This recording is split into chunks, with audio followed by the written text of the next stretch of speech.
sama sepupu-sepupu, benar ya? Kenapa? Karena Anda merasa bahwa saya nyaman bergaul sama dia. Tidak. Kalau Anda bergaul dengan orang yang levelnya sama, maka sampai manapun Anda akan berada di kotak yang sama. Ini serius. Bergaulah dengan orang nomor satu yang umurnya lebih muda, keponakan Anda mungkin. Bergaul sama dia, jalan sama dia mungkin. Bergaulah dengan om atau tante Anda. Bergaulah dengan yang Anda wanita, bergaulah dengan yang pria. Yang pria bergaul dengan wanita, sehingga apa?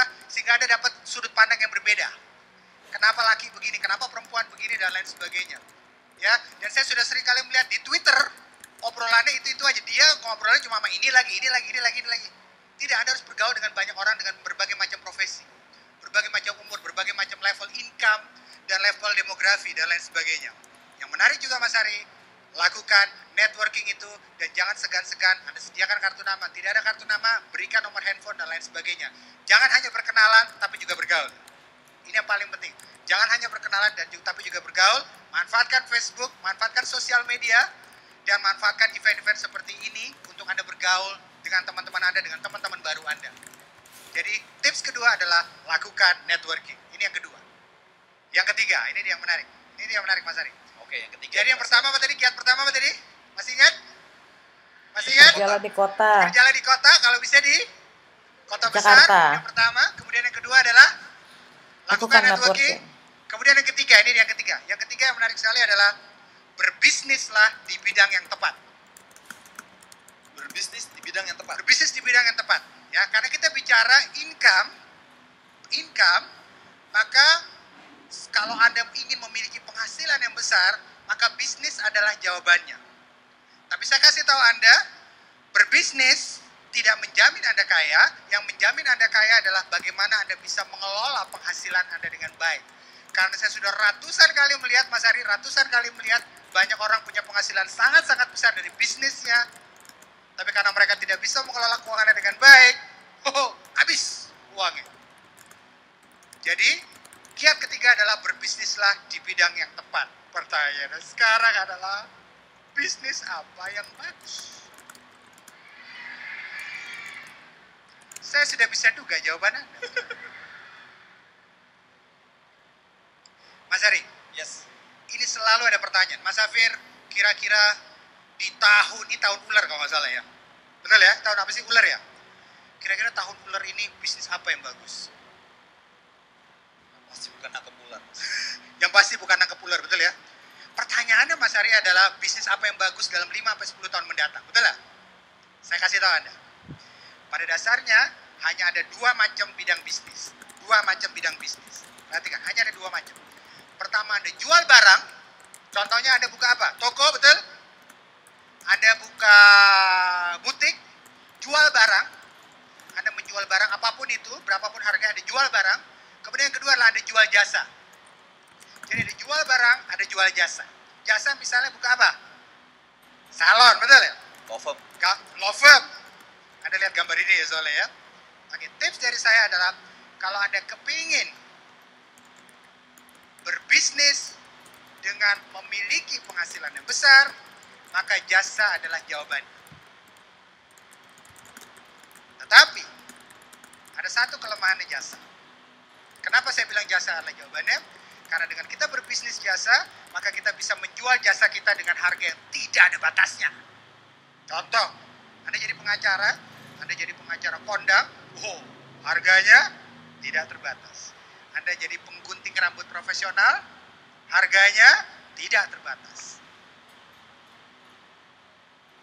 Saya mau bilang perencana keuangan tapi nggak jadi. Tapi ada kelemahannya. Kalau Anda berbisnis jasa, maka umumnya jasa itu akan bersandar pada Anda sebagai tenaga ahli. Jadi kalau tenaga ahlinya itu lewat, maka akan sulit. Itu satu. Dan yang kedua adalah si tenaga ahli ini, karena umumnya dia hanya bisa satu bidang, dia umumnya akan sering ketemu dengan persaingan atau pemain lain yang terjun di industri yang sama. Jadi kalau Anda kepingin penghasilan besar, maka jasa adalah jawabannya. Tetapi kalau barang, kelemahan satu lagi kalau jasa adalah tidak semua bisa jadi pengacara, Tidak semua bisa jadi perencana keuangan, tidak semua bisa jadi penyanyi dan lain sebagainya. Itu kelemahannya. Jadi yang bisa Anda lakukan adalah menjual barang. Nah, tipsnya adalah kalau Anda kepingin punya penghasilan yang besar dari berbisnis menjual barang, tipsnya cuma satu. Perhatikan, ini dia tips. Lakukan duplikasi. Lakukan Duplikasi. Saya kasih Anda contoh, sederhana sekali. Misalnya begini, kita buka satu toko. Anda jual toko apapun juga ya, di toko itu Anda jual apapun juga. Toko. Anda menjual baju dan lain sebagainya. Oke? Yang menarik adalah walaupun satu cabang hanya bisa menjual dengan omset sekian ke pelanggannya, tapi yang bisa dia lakukan adalah dengan dia membuka cabang. Dengan uang sendiri, dia buka cabang di kota yang lain atau di kota yang sama tapi di area yang lain. Betul? Dengan dia membuka cabang, dia bisa berharap untuk mendapatkan omset yang sama, kalau tidak omset yang hampir sama, mungkin lebih kecil atau lebih besar. Dia buka cabang lagi di tempat lain dengan biaya sendiri dan seterusnya. Jadi makin banyak cabangnya makin bagus. Tetapi repotnya adalah, ini dia Mas Ari, repotnya adalah kadang-kadang kita seringkali punya keterbatasan dalam menyediakan dana buat modal membuka cabang. Maka apa yang bisa Anda lakukan adalah Anda bisa membuka cabang baru, tapi dengan menawarkan orang lain untuk membuka cabang itu dengan modal dia, tapi dengan nama Anda. Mirip seperti franchise. Nama dia, nama Anda, modal dari dia, tapi dengan dia buka cabang, Anda berikan dia training dan lain sebagainya, Anda juga ikut mendapatkan bagi hasilnya, ibaratnya seperti itu. Jadi yang terbaik adalah lakukan duplikasi, tapi tidak dengan modal sendiri, tapi dengan modal orang lain.